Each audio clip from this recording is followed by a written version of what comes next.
ना जाने काल की कर डारे और किस विद ढल जा पास आवे और जिनाते सरते मौत खुड़क दी उन्होंने केड़ा हंसावे। या किस बात पर हंसे?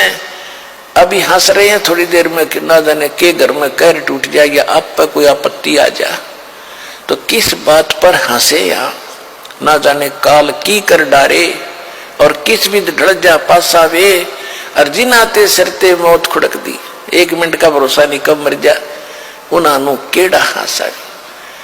तो हम यही भूल करके यहाँ नाच गावे कूदे बकवाद करें। या तो टाइम पास करना चाहिए, भगवान से डर के बुराइयों से दूर रहना चाहिए, किसी की आत्मा नहीं दुखानी चाहिए। एक एक सांस का भी लेखा भगवान के दरबार में। आप किसी का बुरा सोचते हो ना, वो भी आपके बैड अकाउंट में जाता है। करने पास करना तो बहुत दूर की बात है, वो तो है ही प्रत्यक्ष। अगर किसी का बुरा भी सोचते हो तो भी आपको हानि होती है। देखो किसी का कोई खुशी होती है तो नकम्मे आदमी दुख मानेंगे, और वो तो उसको होगी होगी भगवान ने दे दी, तो अपने कर्म क्यों बिगाड़े? तो हम जो जिसको जो मिला है संस्कार से मिलता है, और हमने मुक्ति पानी है, संसार का कुछ पाना ही नहीं। और जो हमें 2 रोटी और थोड़े बहुत सिर ढकना चाहिए कि वो भगवान जरूर देगा। ये परमात्मा का नियम है, रूल है, ये तो विधान है। भगत को किसी चीज का भाव रहने ही नहीं देगा वो। तो इस विश्वास के साथ भक्ति करते रहना।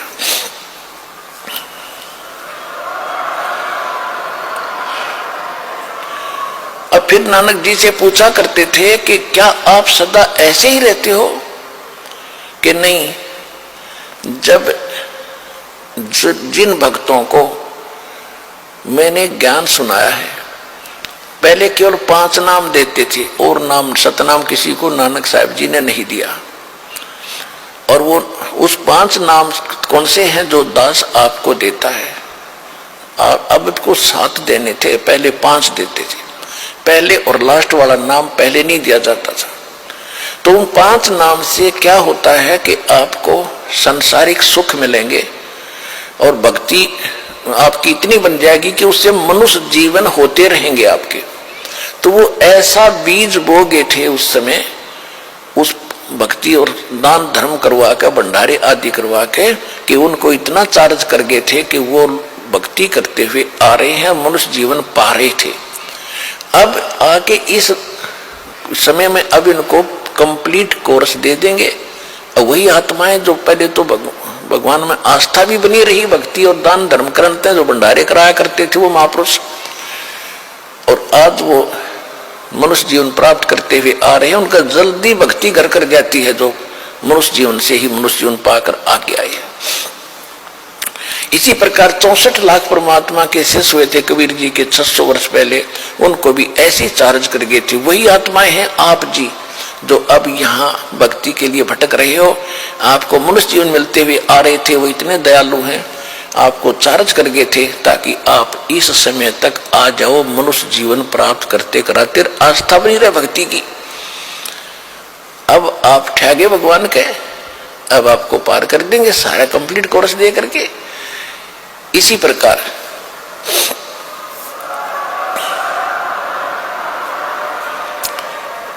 प्रकार नानक साहब जी वहां प्रचार किया करते थे।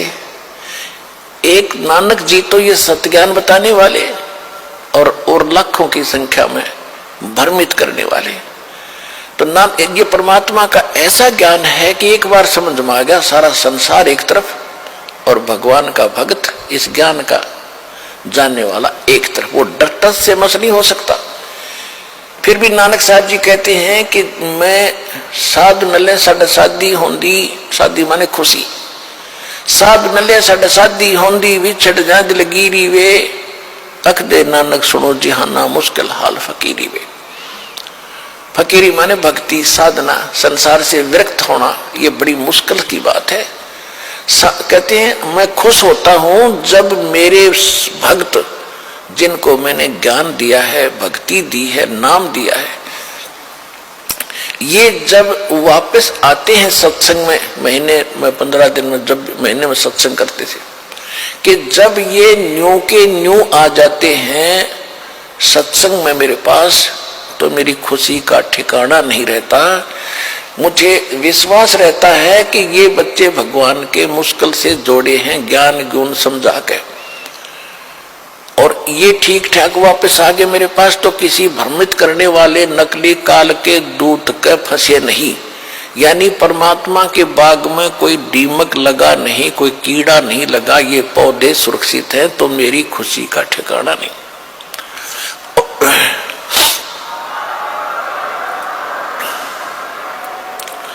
और जब ये सत्संग सुनकर जाते हैं उस संसार में जहां कहीं नाम निशान नहीं इस भक्ति का, इस ज्ञान का, तो मुझे टेंशन बनी रहती है, दिलगिरी बनी रहती है। जब ये जाते हैं कोई इस प्यारी आत्माओं को कोई काल का दूत भ्रमित करके डगमग ना कर दे, इनका जीवन नाश ना कर दे, मुश्किल से सिर चढ़ाए है। कहते साध मिले सड शादी होंदी, जब ये भक्त वापस आ जाते हैं खुशी होती है, और विछड़ जाए दिलगिरी वे, जब ये जाते हैं तो मुझे मायूसी छा जाती है, और यही चिंता बनी रहती है, भगवान रक्षा करना तेरे बच्चों की, क्योंकि इस संसार के अंदर इस भक्ति पर रखना कोई हास्य खेल नहीं है, जहां लाखों लोग भ्रमित करने वाले, और एक नानक जी या महापुरुष एक ही होता है एक समय में, और वो एक सच्चा ज्ञान बताने वाला। तो इसलिए कहते हैं साध मिले सड शादी होंदी, मेरे बच्चे वापस आ जाते हैं साध संगत, तो मेरा खुशी होती है, और विछड़ जाए दिलगिरी वे, अख दे नानक सुनो जिहाना, ये मुश्किल हाल फकीरी वे। तो जिस प्रकार आप यहां आते हो, और पहले से भी बल्कि उमड़ कर और आते हैं दीक्षा लेने वाले, तो दास को अलग से खुशी होती है। और जब आप यहां से जाते हो तो दास को मालूम है कि विश्व में इस दास के अतिरिक्त कोई संत नहीं, ये ज्ञान बताने वाला नहीं, बहकाने वालों की गिनती नहीं, और आपके कोई असर नहीं हो रहा है, उमड़ उमड़ कर बढ़ रहे हो, तो दास का हौसला बुलंद हो रहा है कि भगवान का बाग बिना किसी कीड़े के और फल फूल रहा है, दास की भी नौकरी बरकरार रहेगी उस सच्चे दरबार में।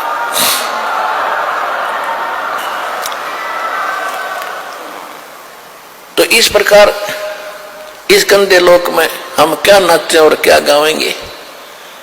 हमने जाना सतलोक में, यहां भक्ति करोगे, संयम से रहोगे, संसारिक इच्छाओं में ज्यादा दौड़ मत लगाओ, आपको जो आवश्यक वस्तु होंगी अवश्य मिलेगी। आप ऐसे समर्थ भगवान की शरण में हो, समर्थ का शरणाग हो, रंग होरी हो, भाई कदे न हो ऐ काज राम, रंग होरी हो। आप ऐसे समर्थ की शरण में आगे हो कि आपके कोई भी हानि नहीं होगी जब तक आप मर्यादा में रहोगे।